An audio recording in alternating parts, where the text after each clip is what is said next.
Do the math, then ask the hard question. Could what happened in Paris happen here? White House, this is NCTC. How do you have us? Yeah, you loud and clear, thank you. We have you loud and clear as well. This is the daily meeting at the NCTC, or National Counterterrorism Center, the agency charged with stopping terror attacks in the U.S.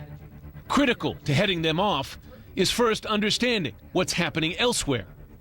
The National Counterterrorism Center is tracking an explosion near the pyramids in Egypt and 2 suicide bombings inside Nigeria. ISIL is framing multiple strategies to remain and expand on these dependingly geographic regions.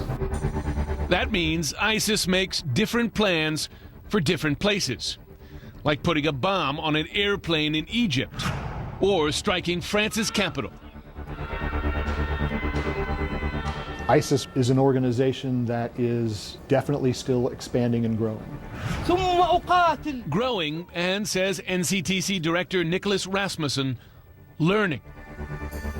And that gives you pause and it gives you concern because it suggests that the organization is seeking to develop capability that can be brought against U.S. interests, not just in one area, Syria and Iraq, but around the world.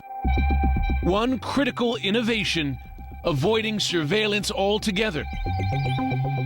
One adaptation is using encrypted communications, going dark. How much does that impede your ability to stop terror plots on the U.S. homeland? It's clear that our terrorist adversaries have figured out and learned what kinds of communications we've in the past been able to intercept.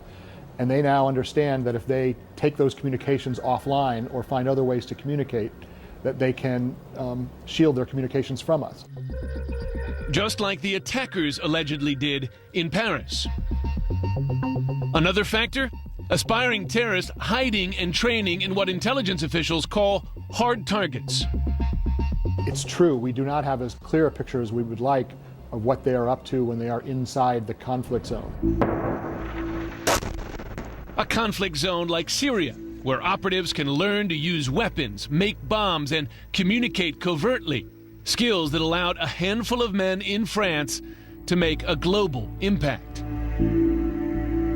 If they are able to identify and motivate and inspire individuals to take action, even on a relatively small scale in locations around the world, that type of activity can have an outsized political or strategic effect.